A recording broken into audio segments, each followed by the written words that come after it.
Hello, Steve. Hello, Joe.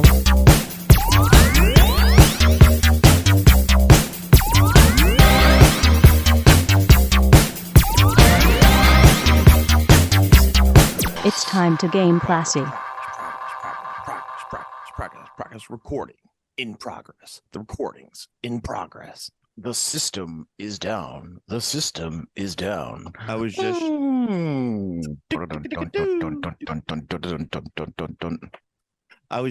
showing my kids old Homestar Runner cartoons. They didn't quite get it, but Yeah, I think like most comedies, it's a product of its time.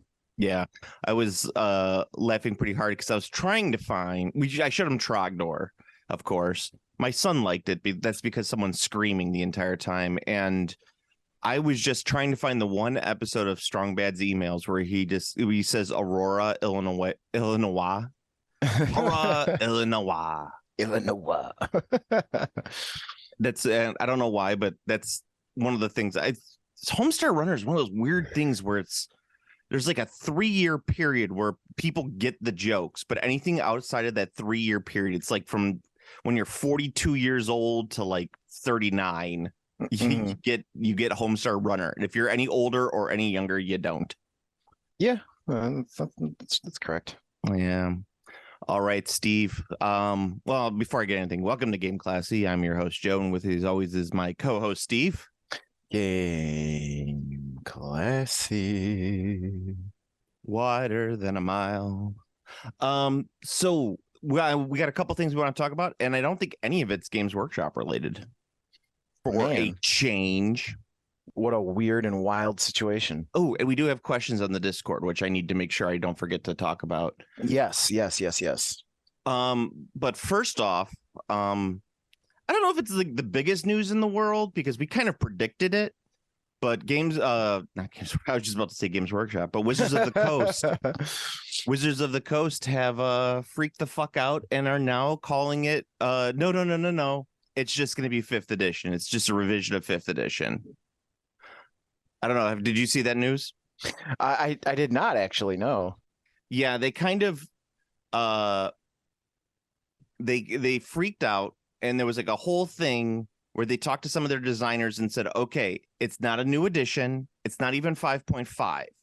This is just the next version of 5th edition, which in my opinion is 5.5, but whatever. That's just getting into semantics.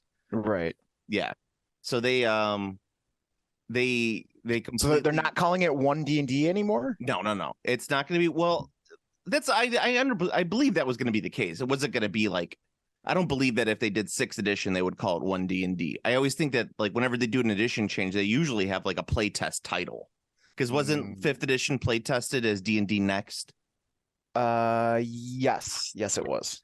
Yeah, so 5th ed was D&D Next, and 6th ed they were calling 1D&D, with probably the idea that they wouldn't actually call it 1D&D at release.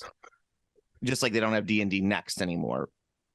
But there was a whole thing, a bunch of like designers and people reported on it, basically just saying that it's not going to be a 6th edition or even a 5.5. It's going to be just 5th edition. I see here. Yeah, it's what 1D&D are revisions to the existing 5th edition rules while keeping the bulk of those rules intact. Yeah. Okay. So they're basically not. So they're committed to not doing new editions. Well, in name, they're gonna do soft editions. That's all this is. Yeah, it's probably going to be a new edition a new soft reboot of the Player's Handbook every 3 years. I'm gonna guess.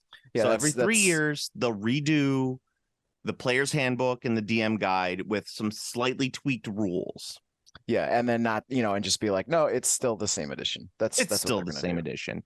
So it's like what Games Workshop does between like every 2 or 3 editions. They just basically keep the same edition, tweak the rules, call it a new edition, and then like every 3 years they completely revamp the rule set. Mm-hmm. Yeah. So there you go on that. No, that makes sense. I mean, it makes sense. That does kind of fit with how the design of the game was going anyway. Simply because like with Tasha's Cauldron, like that book, like essentially that book is like a 0.5 in itself. Like that book has enough like rules variants and changes that are arguably playing D&D 5 and D&D 5 plus Tasha's Cauldron is like different enough to be two different editions of the game. Yeah. And it's I think a lot of this is Wizards, just whoever is the on the upper level, just not being able to handle it they're too afraid of their bottom line. They're too afraid of their profit margins. To screw it up and call it 6th edition or I mean, you know what's happened. What's that? Something that I never thought could have ever happened in ever. What's that? D&D is too big to fail. D&D is too big to fail. D&D's always kind of been too big to fail. It's like the difference between D&D's size now and any time previously is exponential. I agree. I just know that D&D, it's just the name. Like, you can get away with anything as long as you have the Dungeons and Dragons name. It's like Crayola or Xerox. It's everything's a Dungeons and Dragons. Like, you're playing Call of Cthulhu. No, you're just playing Dungeons and Dragons, but it's the 1920s. Yes, that's all that statement is undeniably true. Like, I'm not gonna disagree. It's like you could do whatever you want and the game will just keep going. Because it's just so big at this point. Like, there's no way it's not. However, if you do anything to make the line go down, you have a whole ton of stockholders wgoing to come for your balls. So that's why. I always wondered that, like, if they could hypothetically do a line go down, like a real sharp line go down, almost like, let's say 4th edition and I'm just saying in terms of sales, like you tank it for an edition, you let the edition, you let it run for 3 years, you take that hit, but because your profits go down so low that when you relaunch the new edition that's better, hopefully, if you do everything correctly, the line will go up and it makes it look like you're that much more of a genius because the line had gone up as far as it could go. So the only way to go is go down and then reset the line to go up. Your first mistake there was assuming that any capitalist thinks that there's a limit to how far a line go up. You are correct. That was your first mistake. I've made many mistakes, and that's why I myself am a communist. I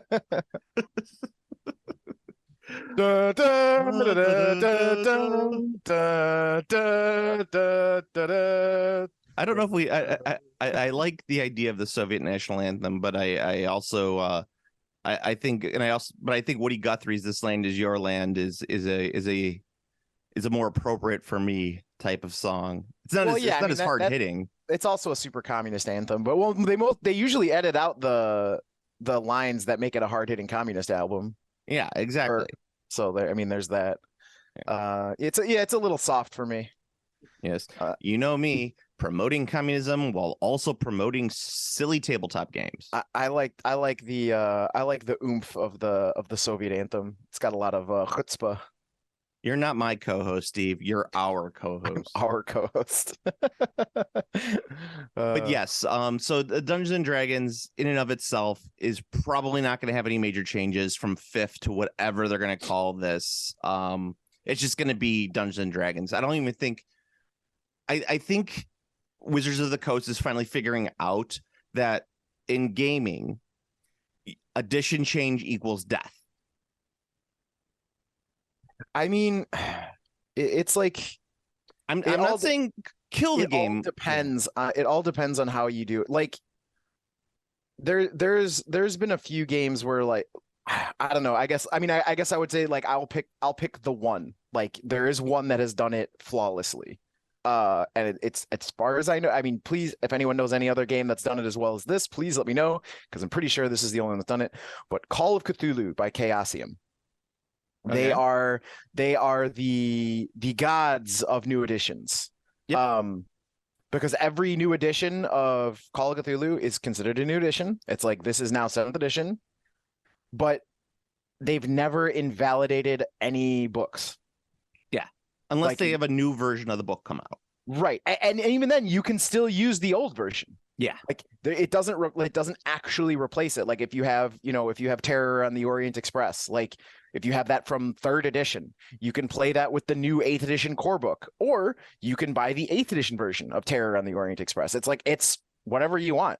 And it's the only game that I know of where, like, you don't have people dumping their books when a new edition comes out because they're just like, why would I dump these books? I can still use them. Like, Yep, you're absolutely right. The only thing that I would have to say against that is that Chaosium, I don't know, has ever turned a profit. I mean, they had to have done it at least in Japan because Yeah, Call of Cthulhu is the #1 RPG in Japan, so there's got to be something there. Yeah, no, I kid, but they're not a very big profit company. They're just a small gaming company. I mean, in terms of companies, they are tiny. I think Sure. probably the cabinet maker down the block from me probably has a larger company than Chaosium. It doesn't mean the Yeah. idea is wrong though. No, And you could easily transplant it and just macro scale it. And I think that, and judging by what I've just read and what you just told me about this D&D 5th, is it just seems like that's what they're going to do. yeah, They're just going to copy the Chaosium Call of Cthulhu style, and I mean that makes sense. Like it's a fine thing, especially for an RPG. That's the other thing too. Like when you do edition changes for games that have any sort of competitive design, like you have to invalidate the old stuff. And I know people like hate it and they're like, oh, I'm going to sell all my old books, I gotta buy the new books. I understand that, like that's like there's like a drain there. I get it, like trust me. I mean, we've been playing Warhammer for a long time. We know we get the deal. But the problem is if you don't do that and your game is competitive, it just becomes a fucking nightmare. It becomes like, oh well, I'm playing 40K, but this dude's using his book from like 16 years ago because it has some busted interaction that someone didn't foresee with the new 10th edition of the rules. But because we don't make books invalid, the game just goes in the toilet. And that's, or it becomes so prohibitively expensive to play, you get the LCG syndrome with Fantasy Flight, where it's just like, oh yeah, I'd love to play Game of Thrones. That's cool. Well, how do I get it started? Well, you buy this starter and then $800 worth of supplements. I 100% agree with everything you're saying on that one. But I'm thinking even deeper is that Wizards of the Coast realized that if we call it an edition change, people get upset. So let's just get away from the idea of editions Right, altogether. exactly. So unlike Chaosium, which is like, this is now 8th edition, 7th edition's all still good. Everything's all still good all the way back. It would be as if Chaosium said, here's the new Call of Cthulhu. And people were like, oh, is this a new edition? No. Well, the rules have changed. Yes, it's just Call of Cthulhu. It doesn't say anything on the book about what edition it is. It's like there's no edition anymore. It's just Call of Cthulhu. Yeah. No, so that makes sense. So just making it Dungeons and Dragons, like it makes sense. Like I mean, it kind of does from and you can still change the rules. You can still put out new players' books. You just don't call it a new edition. Like to give it a perspective to the listeners, because they might not all understand this or remember it or know it or even pay attention to D&D, but like D&D books used to go out of print, like in previous editions, like they would stop printing D&D books. So like in 3rd, 3.5, and 4th, like they would release, I don't know, Gods of the Realm, and like that book would only be in print for a couple years. And then they would stop printing on it and continue printing other new books while keeping the core books in print. The core books were the only books that never went out of print. That was like the rule for Dungeons and Dragons. Like you would always have your player's handbook, your monster manual, your dungeon master's guide. All of the other books were rotational. So like I said, Realm of the Gods comes out and then like that book is gone and no longer able to be bought after, a couple years, because they stopped printing it. They don't make it anymore. And then that's how the dev cycle worked. They would make new books, print them for a while. They'd stop printing them, then make new books. Not a single Dungeons and Dragons 5th edition product is unavailable. They're still in print. The only difference is the first 2 adventures that were 2 books, Hoard of the Dragon Queen and Rise of Tiamat.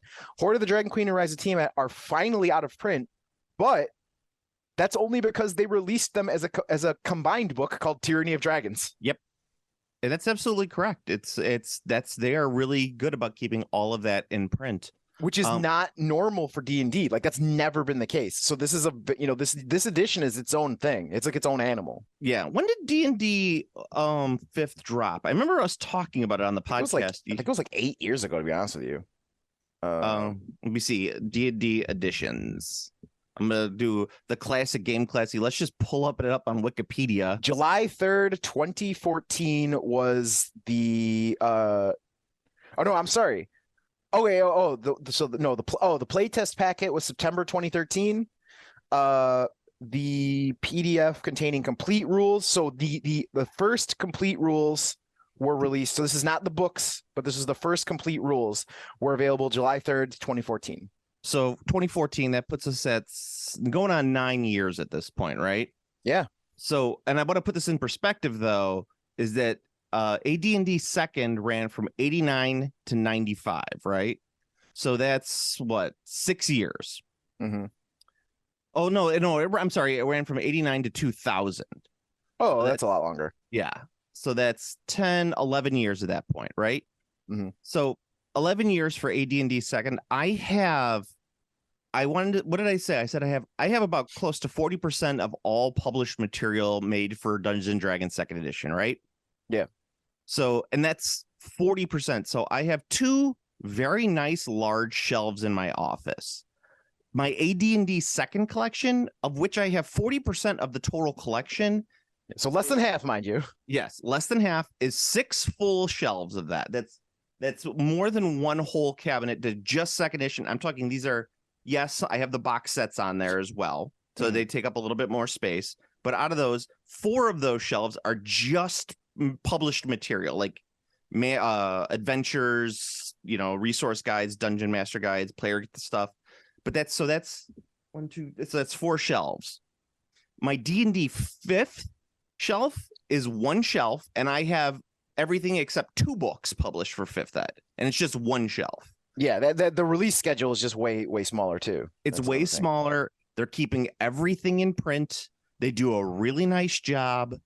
They've got it down pat. This is exactly how an RPG should be run. Mm-hmm. They do a good mix of like important guides that you need. I think they should do more of them, though, like more like players guides, like even if it's just like the guide to gnomes or something like that. Those are super helpful. They should do that, but they don't. But well, with the new changes, they don't really need those things because they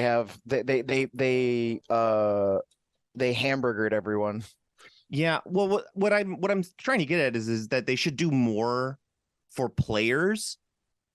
That is more like give us a book that says like, okay, here's your guide to the backstory for players on the Sword Coast.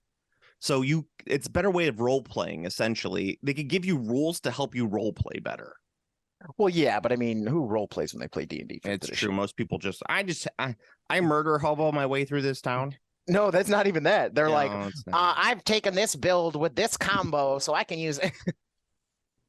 I learned about it from a green text that was reposted to Reddit. They refer to their characters as builds, not characters. So, I mean, that should tell you everything you need to know. Yeah, pretty much. You are correct there. Anyway, speaking of Sword Coast, let's get off this Dungeons and Dragons and talk about Dungeons and Dragons, the movie. Yay! Dungeons and or Dragons. Dungeons and or Dragons. That dives. Fuck that joke up. Fuck it. You fucked it up, bro. So I know you haven't seen it, but I know you also don't care if I spoil 90%. I don't. I will. I care not for spoilers, and B, I will watch it when it comes to streaming in 2 years or whatever. Oh, it would be far sooner than that. It'll probably be 6 months. Well, I'll probably still watch it in 2 years because like I said, it takes me a really long time to watch anything. Like I just recently watched Kong versus Godzilla, which I enjoyed. We could talk about that at a different point. Because I mean, there's really not a lot to talk about. Like it was fine. Like there's like that is I think that is the top and the bottom of that film. Like, yeah, it was fine. My favorite part of that movie is the very beginning where they're like, Godzilla's attacking Jacksonville, Florida. That was funny. Like they're acting like that'd be a waste. Like exactly. No, we can only hope. We can only hope. We wish. Anyway, Dungeons and Dragons: Honor Among Thieves. It just came out last week. I took my daughter to go see it. It is one of the tightest fantasy scripts I've seen in a long fucking time. And by that, I mean, you sit there and you go, oh well, that's convenient. That's bad for the and that's not well written. And then you realize that it's like, no. They set this up in the first act of the movie. There are like everything that you think is a plot hole or convenience was set up earlier in the movie. Nice. And the best part about the movie in general is how well it looks and feels like a game of Dungeons and Dragons. I don't think I've ever could have imagined they caught every little nuance of playing Dungeons and Dragons with a good group. So, for example, there is a scene where the characters have to go up against a puzzle on a bridge, right? Mhm. And this character's trying to explain like how to beat the puzzle. Like they couldn't figure it out on. So so in my head, the DM brings them to this puzzle, and then the people are like can't figure out like that the details to the puzzle are written on the side of the bridge, right? Nice, because the players can't figure it out, so he's got to. No one rolls the game going. No one can pass their damn perception check. Right. So what Okay, he yeah. does- So none of the players can figure it out, and they can't roll their way past. They can't roll their way past it. And then the one guy's like, well, I'll just fly across. And it's like, well, how are you going to get everyone else across? He's like, I'll carry them. Well, you can't carry that weight. Like, and they literally, that's like the type of conversation they have in the movie. That's awesome. Yes, it was. And then, so an NPC explains the puzzle to them.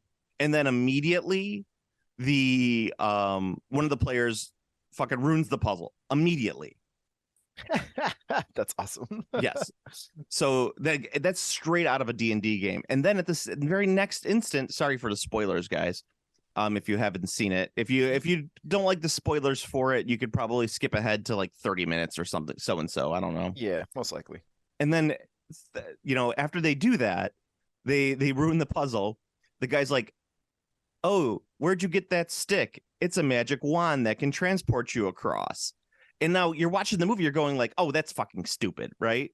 But then as a D&D player, you're like, no, that's legit. That would totally happen. Yeah. The DM's just trying to save these bad players. Yes, he's trying to keep the game going. He's trying to keep the game going.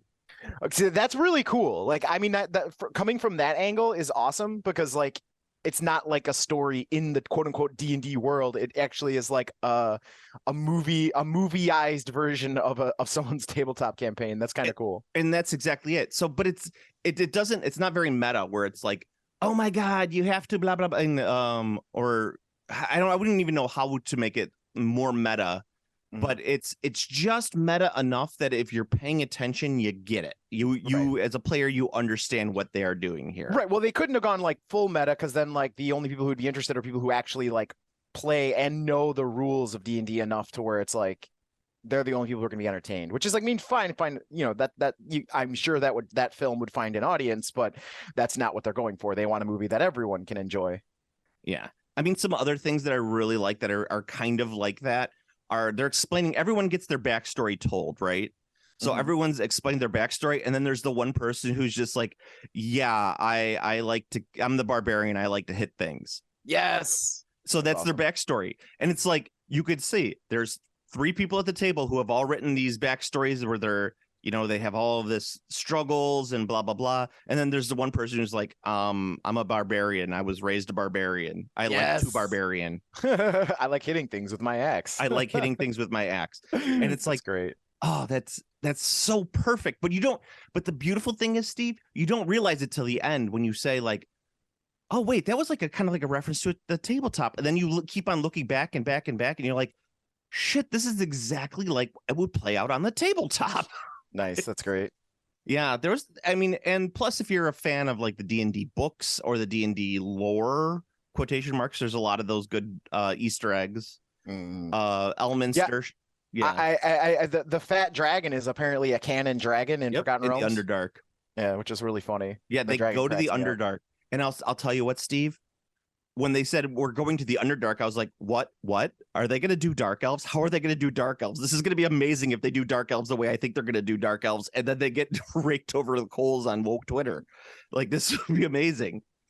But so did they do it? No, they did not show any Dark Elves. I know. I think like there was like most gamers or like progressive gamers who play D&D and they said they're going to the Underdark. I think a lot of us went, out.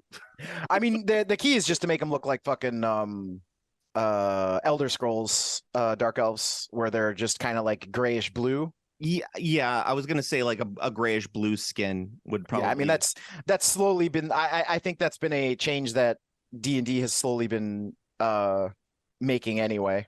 Yeah, I was gonna say like you could also make them because one of the things that they do in the movie is it's very diverse. Like it doesn't feel super diverse, but it's a very diverse movie. I mean, I guess it would feel diverse, but you know, there's all sorts of colors and body sizes and shapes and everything else like that. But I'm sure there's a lot of hilarious takes about that on Twitter. you know, there were when the previews started coming out for it. But the what was I going to say? Oh, so you could just do that with the dark elves and then they just give them like bright blue eyes or whatever color eyes that they have. I think it's red. blue. It's red. Sorry. The red eyes and the white hair. And then it would have been fine. I think. Oh, that's true too. If everyone just has red eyes and white hair, that would work. Yeah. But you know, it doesn't matter. They didn't show them to begin with. But you also have a Volo cameo. You have Elminster showing up, of course. Spoilers, sorry. You know, so you got all of that, you know, all the fun stuff. They name drop, you know, Baldur's Gate and Waterdeep. Talk about the Sword Coast. It's pretty D&D-ish. So if like you don't play the game and have only played, you know, the video games or you only read the books, there's a lot there for you. Yeah.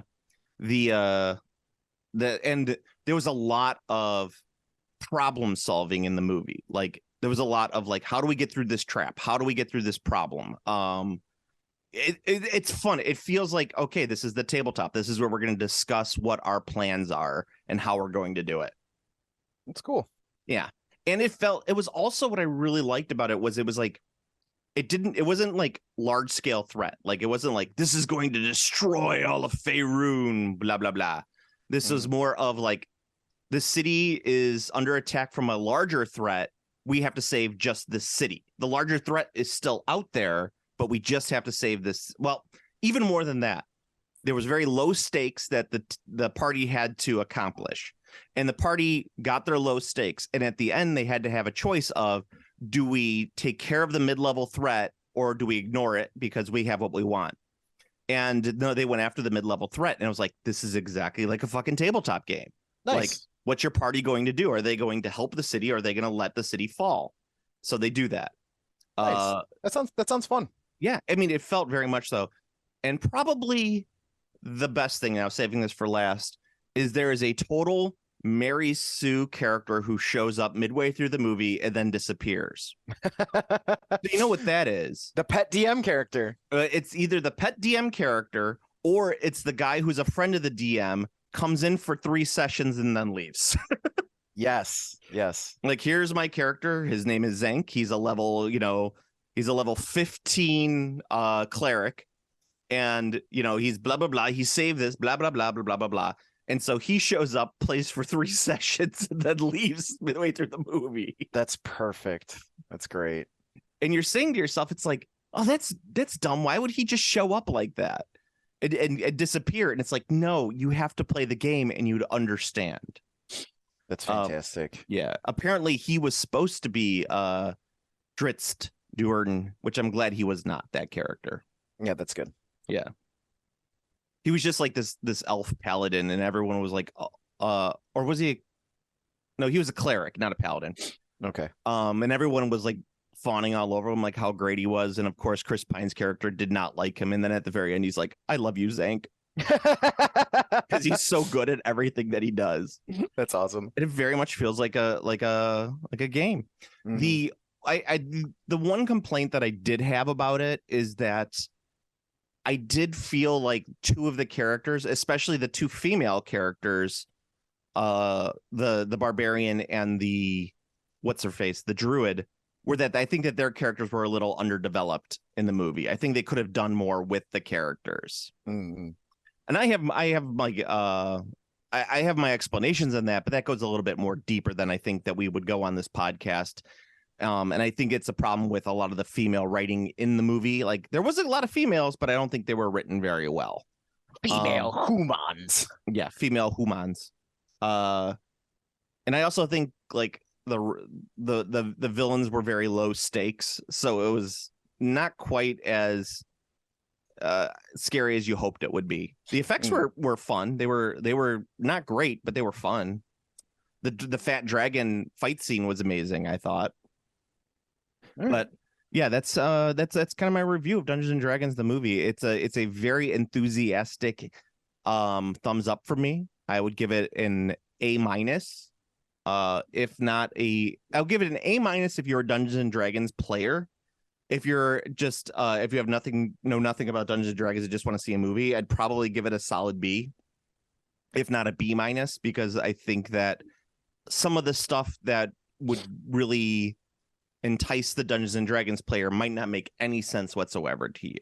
So, well, I mean, by all accounts, it is trending to be a smash hit. So there's that. It's already over. It's like almost 90 million, I think, and nice. So it's exceeding its projections.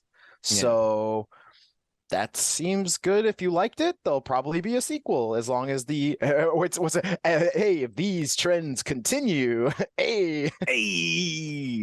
There's the staff that they have in the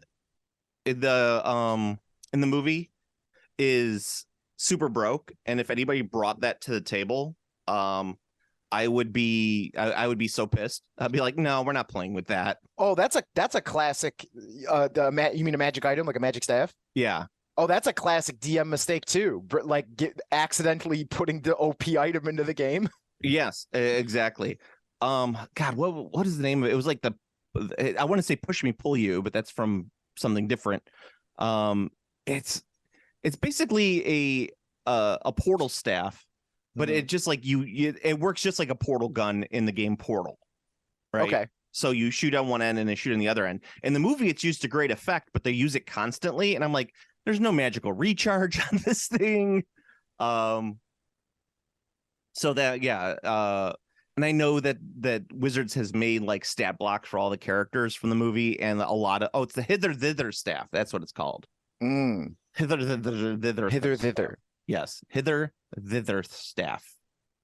Yeah, it can the staff has the ability to create two gateways of blue light that connected to each other. Each portal has an oval about 6 feet by 4 feet, has to be placed on a flat surface large enough to accommodate it.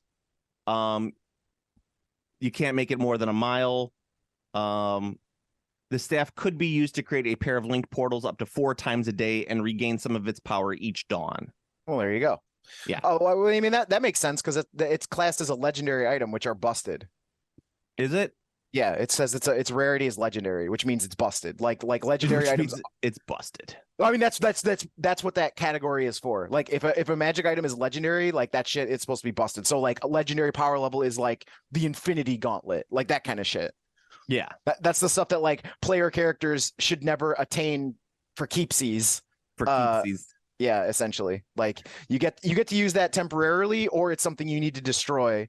Because like the One Ring is a legendary power level item. So like that's, so I guess that's fair for that one. As long as that was not a generic magic item, I'll give him a pass.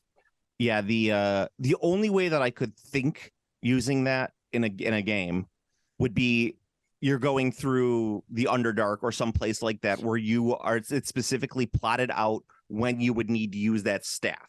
Yeah. And that you can't just use it and then wait for it to recharge because you have some sort of crawling dread coming after you. Sure. Sort of like that. You know what? Since this is game classy, let's get a hard hitting journalism going on here about D&D.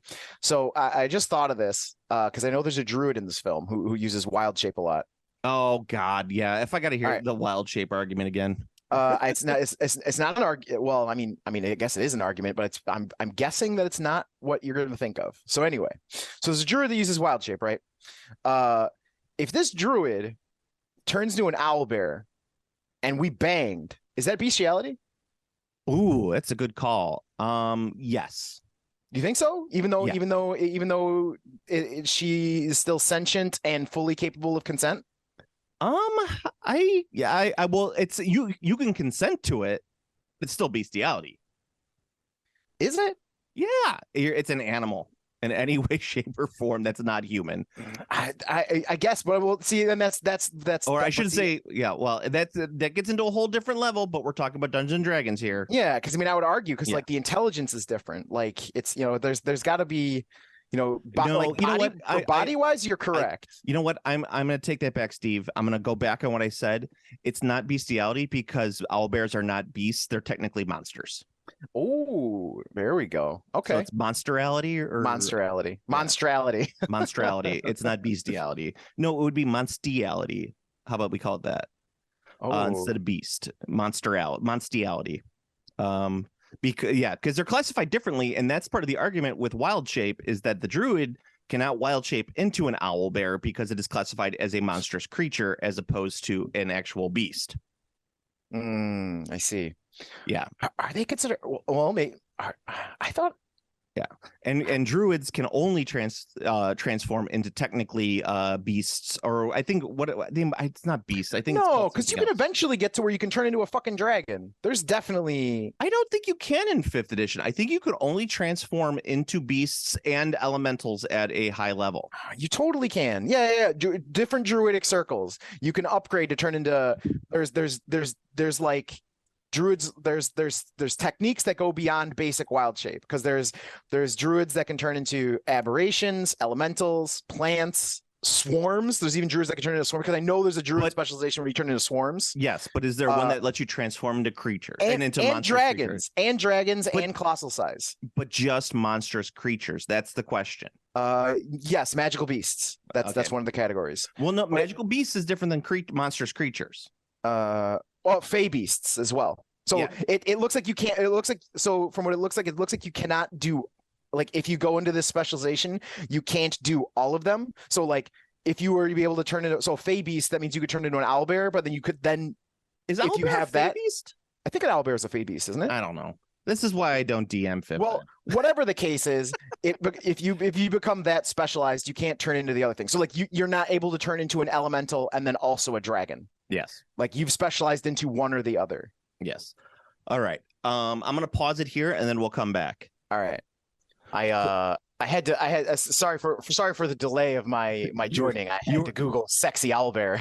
Oh, I thought you were gonna Google bear for what you could wild shape into an owlbear, but you did the more Steve thing and looked up sexy owlbears. Yes, sexy owlbear.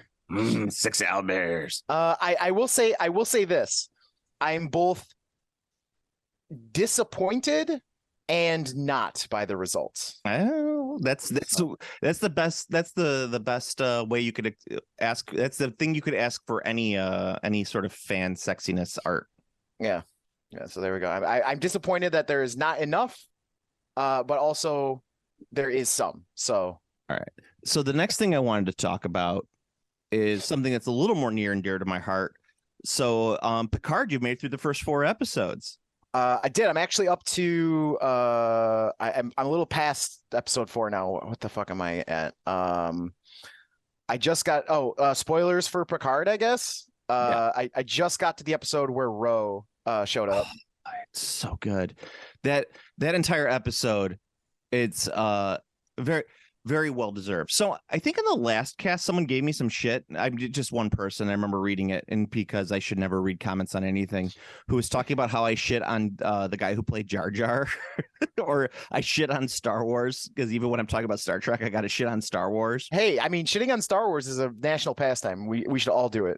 Yes, but I mean, like, it's the example of like, oh, good, Ahmed Best came into the show, The Mandalorian, with his character from a Star Wars trivia show that was on YouTube, and everyone's like, oh, yay.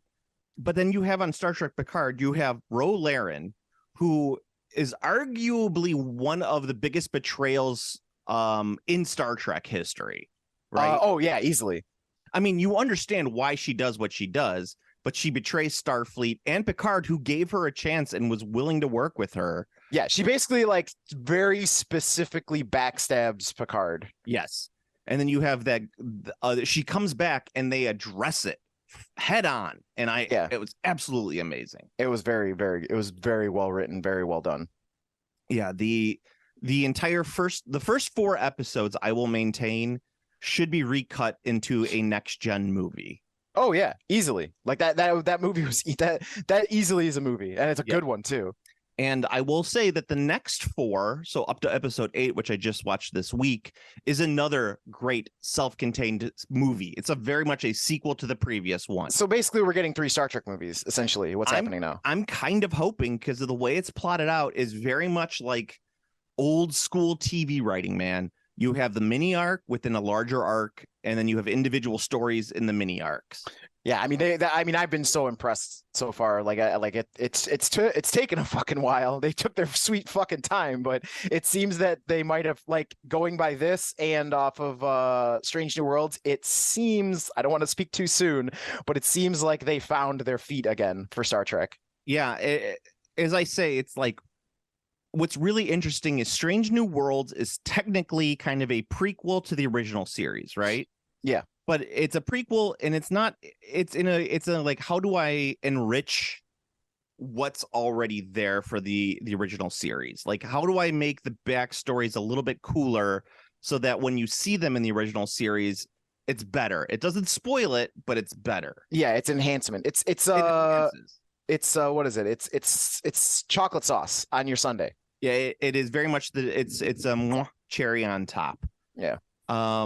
And then you have Picard, which is kind of the opposite because it's a sequel to the original series and to the Next Generation, but it doesn't enhance it. It just it's very much like, it's not nostalgia. It's very member berries, but it's not like reveling in the nostalgia. It's just making just revisiting these old characters and seeing how they've grown. Right. Well, I also think that it's very good because it doesn't do member berries like.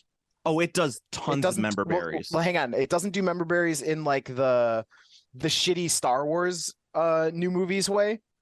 It does it in like a more like, if you don't know what this is, it doesn't matter. If you do know what this is, it's like oh, that's that was a clever reference, because they usually do things like a 1-word reference, like someone's like, oh well, we encountered this weird thing one time, and someone's like, yeah, it's Farpoint. He's like, yeah, that's right, like that. Yeah, like if you don't know what that is, you're like, oh, okay, so they're referencing on a previous adventure they had.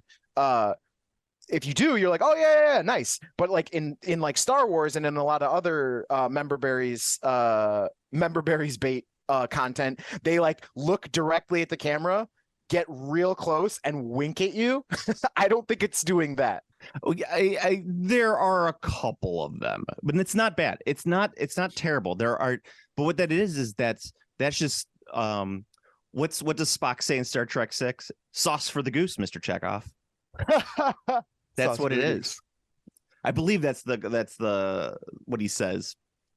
Sauce for the goose, Mr. Chekhov. I just watched Star Trek 5 last night. Oh my god, that movie is so much worse than I remember it being. I still love it. Sauce for the goose, Mr. Savick. Mr. Savick. There you go. Sorry. Yes, Mr. Savick, because that's from Wrath of Khan. Yeah, no, that's from 6, I believe. No, it is from Wrath of Khan. You are correct, because I'm yeah. But the what was I going to say? Oh yeah, it's just I watched Star Trek 5 with a bunch of people who are not Star Trek fans, and it's like, man, this movie is fucking slow as shit. How is it on the scale of Star Trek the Motion Picture? Star Trek the Motion Picture was very beautiful to look at. Star Trek 5 is not very beautiful to look at. Got it. That's the Final Frontier, right? That's like widely considered the worst. That's the worst of the original 6, right? Because I don't include Generations with that, because there was no Spock. Without Spock, it is not a Star Trek movie or an original series movie. Yes, no, that's fair. Yeah. What was I going to say on that one? Oh yeah. So yeah, 5 is just bad. It's still like the effects are like noticeably horrendous, because I just watched 1 through 4 recently, and the effects in 5 are so fucking bad. Which is weird because it's done by the same guy who did like Tron and what else did he do at the Silent Running? Douglas Trumbull, who just died last year, but he did all the effects on it. I'm like, did he actually do these effects, or did he pass it off to some like intern? That's what it seems like. Anywho, getting back to yes, there are plenty of Uhura does something super sexy in like a weird outfit in that movie, she right? does the fan dance right to distract the people, which is not great. right. What was I going to say? Yes. So the member berries, there are plenty of them, like plenty of callbacks to old stuff that's happened. And a lot of that is like, so like when they go on, you haven't gotten that episode yet. I don't think so. I'm not going to go into that too much. Oh, and also I love Shaw. Shaw's awesome. Oh, and Shaw is just an amazing new character. Actually, most of the new characters they introduce are pretty fun. I will agree in this one, but Shaw is great. I don't love Shaw. I didn't love Shaw at first. I appreciated him and I thought he was funny, but I didn't like him because I didn't feel he was very Star Trek-y. And then have you gotten to his backstory yet about Wolf 359? Yes. Okay. Yes. I don't remember when that happened, and I think it was episode 4. But it was like, it was either 4 or 5, but no, they cover it. So I went back and I watched all of episodes 1 through 8. Just because I felt like it was a good point. It was like after the second story arc had ended, and I was like, I really want to watch all of this to see what it's built up to. Mm-hmm. And all the stuff that makes Shaw seem like an asshole is because of his trauma, right? Yes, like literally everything. Like you every single thing. You would excuse it if it's like when you learn his backstory, you're like, oh well, this is why he's an asshole. It's like, no, you got to look at the way he specifically is an asshole. Yes, and then you understand it. Specifically doing like he doesn't call 7-7, like that kind of shit. Like it's well, it's that, but it's also like everything he says is like, no, I have to protect this crew. Also true. Like it's like I am not risking the ship. I am going against a superior enemy and risking the crew to save these people, right? But every time he has to, like, it's brought up, like, you can't leave these people to die alone out here. Like these are, important. These are, heroes and everything, and you're letting them die out here. And as soon as she says not letting them die out there, that's when he goes and rescues them. Yes. Like he knows he doesn't want to do it, but he can't leave anybody behind. Yes. Which is amazing because of his backstory. Yeah, it's very good. Very, very well written. Very, very well written character. Very cool. I was really enjoyable. But I absolutely love like his shit when he's like, no, I'm going to give them Jack Crusher. And then he's like, he's my son. He's like, well, fuck. Yes. Yeah, that's great. He doesn't actually say that. Yeah. But it's like he immediately changes and is like, all right, battle stations. Yeah. It's like, because and the other thing that's pretty great about it is he is a D&D player himself. The guy who plays Shaw. Oh, really? That's awesome. He's a big D&D player, and he was actually at GaryCon running events literally last weekend. Nice. Or 2 weekends ago, whenever GaryCon was. That's awesome. I think it's the same weekend as what's it called? As Adepticon. So awesome. He was there doing his thing. He's got his own website with his own D&D gear. I did not know anything about this, but I was looking him up to see if he was going to do any appearances. But I found this whole like down the rabbit hole of his D&D stuff. He's like written shit for RPGs. I don't know what game in particular, but that's he's awesome. A big D&Der. That's really cool. Yeah. Which is kind of funny because I also really like that fucking Honey Bunny is the villain. Amanda Plummer, who her father was. Amanda Plummer's father or the character's father? Well, Amanda Plummer's father and his character. I don't remember who Amanda Plummer's father is. He played I believe it was Commander Chang from Star Trek 6. Really? Oh, that's dope. Yeah. So I mean, she has a little bit of a pedigree with Star Wars because her dad literally was the bad guy in Star Trek 6. Oh, that's so cool. Yeah, Chang. I think it was a general or it was something. Commander, probably. Or general. No, he was a Klingon, so it's probably general. Yeah, he was. He's the Shakespeare one, the Shakespeare general. Mm-hmm. You haven't read Shakespeare till you read it in its original Klingon. But yeah, he was. Stuff. So it's pretty great that he was in Star Trek 6, and now she's the bad guy of Picard season 3. And she does really well at it. She's a classic villain. She chews the scenery. Her backstory I do not think is as interesting, but I do like that Picard season 3, while being a Star Trek: The Next Generation sequel, is also a sequel to DS9 and Voyager. This is that so far. Yes, there's been a lot of content from basically all the '90s Trek. Yeah, which is pretty impressive. And when you get, I think it's in episode 7, which you're probably not into. No, you're not, because if you just got to Row, I think that was 5 or 6. But episode 7, there is some Enterprise references for you. Ooh, so not to spoil it that much. I do like me some Enterprise. Episode, maybe it was episode 6. I think it was episode 6. Yeah, episode 6. But episode 6 is also probably one of the most member berry heavy episodes, and not in it's in a way that as a Star Trek fan, that's what I want. Like these are the type of member berries that I want to eat. Right. Okay. It's not bitter. Like, they're not bitter member berries. They're not bitter member berries. They're not like Star Wars where it's like, remember the guy that played Jar Jar? Here he is. And it's like he does this thing that we have no motivation of him doing or why he would do it. Somehow Palpatine has returned. Somehow Palpatine has returned. But it's more of it's more member berries of like, you two assholes crashed the saucer section, things like I did see I did that where I know exactly what you're talking about. Yes, when Shaw's like they're like, oh yeah, well we have saved the galaxy, and he's like, oh yeah, you have saved the galaxy, but you also did this and you broke the prime directive, you crashed the saucer section. Yeah, so no, sir, fuck you, good day. And specific call outs too. He's like, you broke the directive because you wanted to bang some lady on Baku. Which was awesome. I was like, that's great. I was like, he legit that was like a fan call out. It was great. Yeah, it was a fan call out to like the worst movie at Star Trek. But you think it's worse than 5? There's no way it's worse than 5. Oh, absolutely. Generations is worse than 5. Not Generations. Insurrection is worse than 5.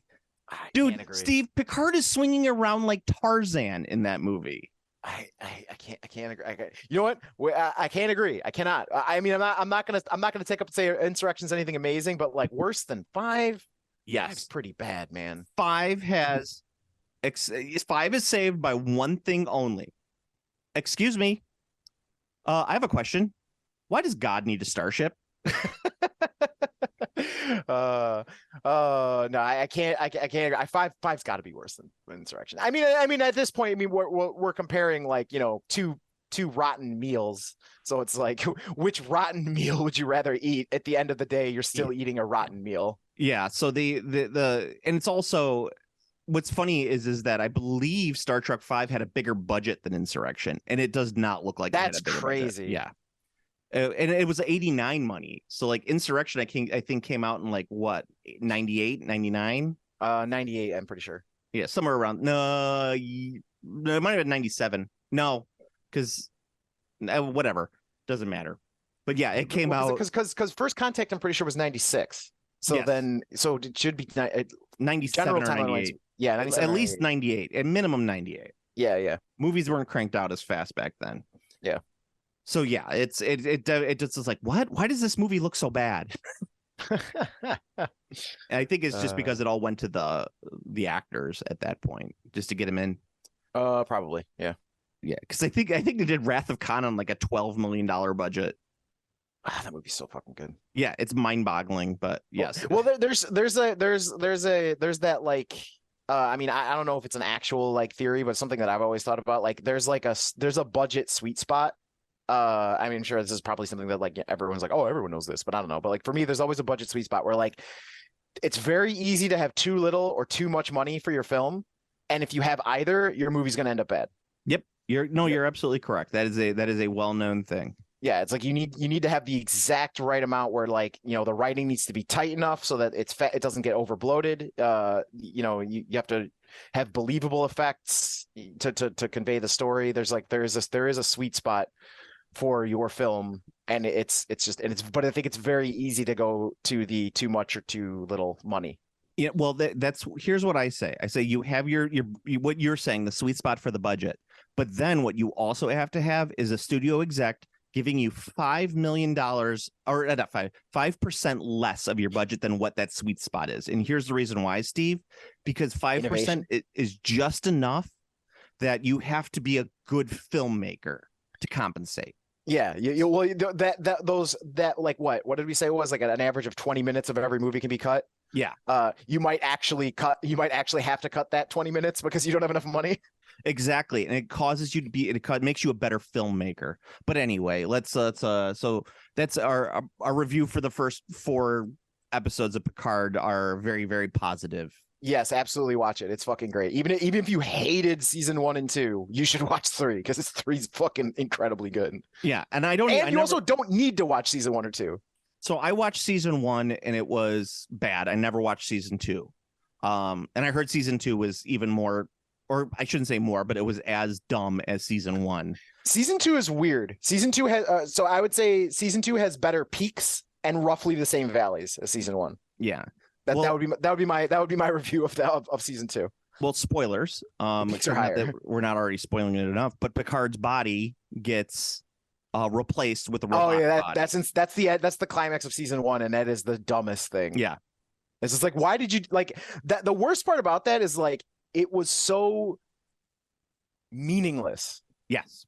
Like it was so like that's the whole point. Like that should be something that like if you're gonna do this like this thing that's supposed to be like this huge thing, it changes the character literally zero because they're like, yeah, it's a robot golem body. Oh well, will this mean I have super strength? No, it's the same exact strength you used to have. Oh well, will this mean I'll live forever? No, it copied you perfectly, so you're gonna live the exact amount of time. It's like, oh, okay, so what's the difference between my body now? Oh, we can reference that you have a positronic body. Oh yeah. So that's it's the difference. Yeah, that's the difference. Oh, I see. Yeah, the what was I going to say? The whole thing with the positronic body, I think that's the only thing that if you didn't know about it, it would be confusing for the season 3. Yes, yeah, they reference they reference positronic a few times. Yeah, well, and you'll find out why in a couple episodes that it's important, but that's what I would say is the only thing from the earlier seasons that if they are referenced, and that's the only important thing to know. Well, if they make that have a pay, all I'm going to say is if they successfully make that have a payout in this season, I will actually be very happy about that because I thought it was extremely stupid at the end of season 1 because like it's like this like big thing. It's just like yeah, no, it's completely meaningless. So if it actually ends up having meaning in this season, I would be pleased as punch about that. Yeah, I don't think it's necessarily paying off. I think they're trying to retroactively make it pay off, which is not great. But if it's done in a way that's good enough, I'm all for it. Yeah. As I say, good enough at this point for Star Trek is enough for me. I agree with that. Yeah. But the what was I going to say? One of the showrunners for season 3 is trying to get a new Trek show made out of the Titan, and I think they were calling it Star Trek Legacy. So with Shaw, I mean, I would watch the fuck out of See, that. I don't know. I like Shaw as a side character. I don't know if I'd like him as the captain. Make him a side character in his show. Like literally use him how much he's being used now. Yeah, exactly. Like that's the way to do it. Like so the whole thing is they want to focus on like Geordie LaForge's daughter. Like, so if she was the main character, I could see that it would work out. But I don't know. Shaw is one of those characters who's used just enough in those first 4 episodes that I wish they used him as much in the next 4 episodes. They still use him, but not as much in the first 4 episodes. Mm-hmm. Like he doesn't get a chance to shine as much. Yeah, no, I think that would be really cool. You have him in there, and you don't make him the captain as in like how Kirk or Picard was the captain, but you put him in there. Yeah, I would say that you probably use him like the captain, like they do in Discovery. Yeah. No, that's not the main character. Yeah, that's a good idea. Yeah. I would definitely like to see that. Yeah. Anyway, let's get to some listener questions before I forget, and we run out of time. Let's go. All right. So, Raza, of course, has finally joined us on the Discord after being a longtime user on the Facebook page. Yes. Oh, and yeah, don't forget to purchase some dope figures from Warpath going Yeah. native. Raza's son is sick, and any additional funds will help him out. So Yeah, there you go. buy some cool models and do a good thing at the same time. So he asked, you guys keep talking about alternating activations on your cast. Could you name a game that uses alternating activations, or could explain how it works in a war game on your next cast, please? Yes. So there's a lot of games that use alternating activation. Almost every game except historicals, most historicals, and Games Workshop games. And block games. Block games don't use alternating. Yeah. Other than actually, no, I take that back. I immediately have to correct myself because Conquest is a block game and that uses alternate activations. Yeah. So the simple explanation on alternating activation is that as Games Workshop, you do everything on your side all at once, and then your opponent does everything on their side all at once. Then next turn, that's the normal activation system of Games Workshop. I don't know what I go. Resolution is also linear time. Yes. So that's I go, you go, right? That would be the way to describe that. Yes, I go, you go. And then alternating activations, simply put, is that each phase of that I go, you go turn. So let's say shooting, I would do all the shooting, and then Steve would do all the shooting. Yes. Then again, with the damage being resolved in linear time. So if Joe blows up half my army can't shoot. Yes. But there's also alternating activation where you could do I do one unit who does everything for them, and then Steve does one unit and everything for them, and then I go on to my next unit. And then once all units have been completed, the turn would end and we'd re-rack. Yes. So that's the two types of alternating activation I can think of. It's like phase-based or like unit-based alternating activation. Where like I activate this unit, it does everything. So it does its movements, it does its shooting, it does its melee, and then that unit's done. Then we go to the next unit. And then there's some games with the variable alternating activation, which is like bolt action. Bolt action, you pull the die from a cup, and whoever pulls the die gets to move one unit of theirs and complete all of their activations at one time.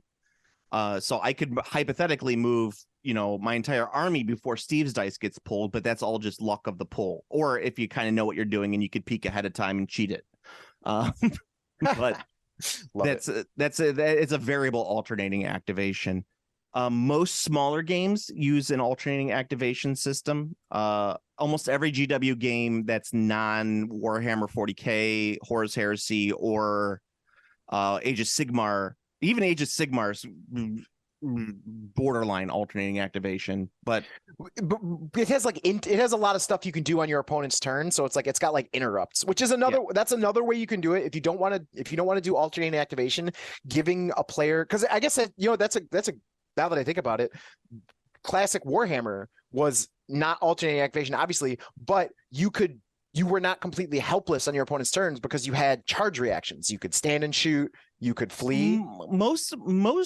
Most games that have the I go, you go system have some form of interrupt. And any historical I can think of has always had like brace for charge or Overwatch or whatever, Right.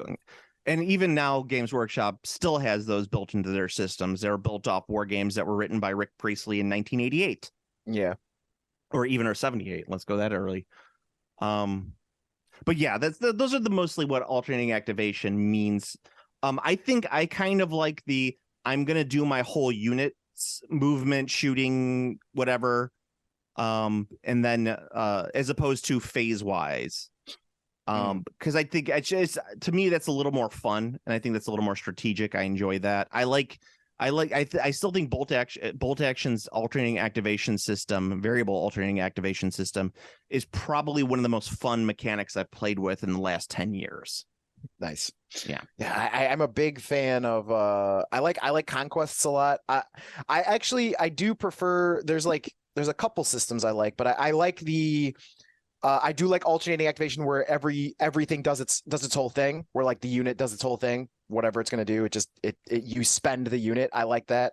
I'm a fan of that style. But I do think if you want to go middle is also really good too, where you like, or you can actually do all. I just take it back. I think if you wanted to do like an optimal one, you would do alternating activations for every phase. So like just basically like you think you're playing Warhammer, we do our movement phase. So we alternate our activations back and forth and do everything's movement. Then we do the shooting phase. We alternate our activations back and forth for shooting. Then we alternate our activations back and forth for melee. So what you're saying is some sort of like mega alternating activation. Yeah, like a super system where like everything, I like the idea of the super system where everything alternates. All right, okay. Because that way you don't need to you don't need to worry about like because that will also organically take care of the snowballing effect. Because even if I shoot my unit in the shooting phase and your unit can't do anything about that, like being shot at, the very next thing that's going to happen is one of your units is going to get the chance to fire. Oh, how about I got an idea for an alternating a variable alternating activation system, right? Basically, it's 2 card decks. Like, let's say you have your red cards, I have my black cards. Let's say I have 12 units or 10 units, and you have 8 units. So you'd have 1 through 8 in your deck, and I would have 1 through 10 in my deck. So and you have to sort your cards into the way you want it to be pulled. And then when you, at the start of an activation, you each flip a card, and whoever has the highest card gets to activate their unit first. Okay. And then your opponent would then get to go do theirs. So, but you can shuffle your deck in such a way that you know certain cards are going to be pulled first. I see. So like, oh shit, well, this guy really wants to go first, so he's going to probably put his 10 card. I can't beat a 10 card because I only have 8. So I'm going to put my 1 card there because I know it's just going to be a blown card anyway. Sure. Yeah, no, that could work. And so there's tons of different ways to make the alternating system work. And TM game classy. I'm just yes. Oh yeah, all of our ideas are TM. There's tons of like all ways to make alternating system works. And like, yes, the first thing is like, yes, if someone has more units, they have an advantage. So figure out how to balance that. Like there's tons of different ways to balance that too. Like the way it works in BattleTech,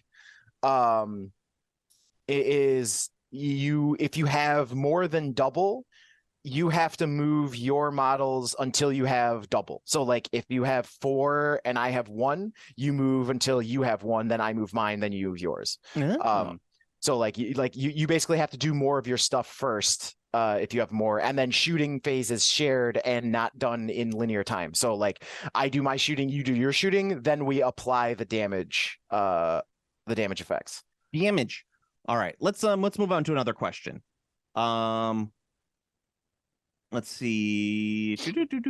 All right, is there a shittier range of models other than a shittier range of modern miniatures than Warlords? Also, what happened to the board game industry? It is as sad as it is today. We now get thousands of releases per year with very few standouts. Modern miniatures range than Warlord, yes, but you don't really see them because they're like sculpted by some guy named Giuseppe in his basement. Well, yeah, but then those aren't. That's not. I wouldn't consider that a modern miniatures range then. Yes. Well, I think he means modern range of. Oh, okay. Modern miniatures is in probably the last 20 years, let's say. Yeah. But no, there's not. I think Warlord sculpts are awful. Their plastics are awful, and it just I would never play with a Warlord miniature ever if I had the option. So just keep that in mind, that Warlord's miniatures are that bad, and which is funny because they're Napoleonics, they're Romans, they're all good sculpts. Those are nice sculpts. Most of their stuff is nice. Yeah, see, their Romans look pretty good. Yeah. But their World War II stuff is fucking terrible, and a lot of their old medals for all the ranges are just god awful. Yeah, because I know their plastic Roman Legionnaires are solid. But yeah, I when you mentioned that in the last cast, I actually looked at a lot of their bolt action stuff, and holy shit. Yeah, it's bad. And the board game industry, Steve, what's your opinion on that one?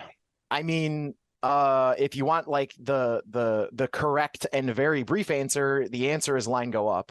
That's why they like everyone is trying to release as many games as possible so they can do the next Wingspan. They're all looking for the next giant hit, and they've decided that the way to find it is by releasing as many games as you possibly can until the board game community gloms onto one. Yeah, you're absolutely right.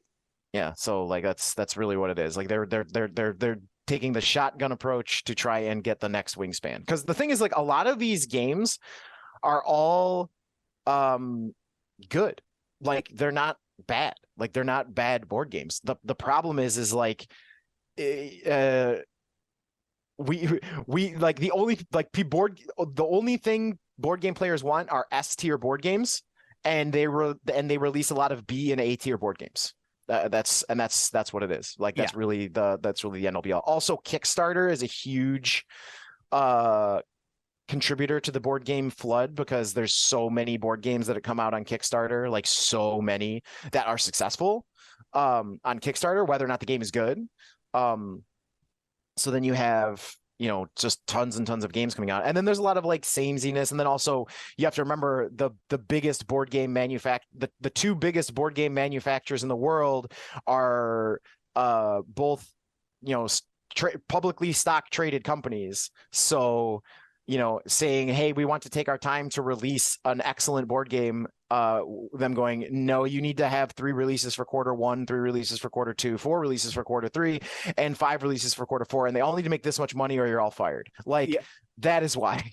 Yeah, I think a lot of it has to do with, aside from the line go up aspect of it, I think a lot of it has to do with certain games get successful, and then other companies who want to make line go up try to copy what made that game successful. So a lot of them will jam-pack their game full of miniatures, without caring too much for the rules or presentation or anything like that.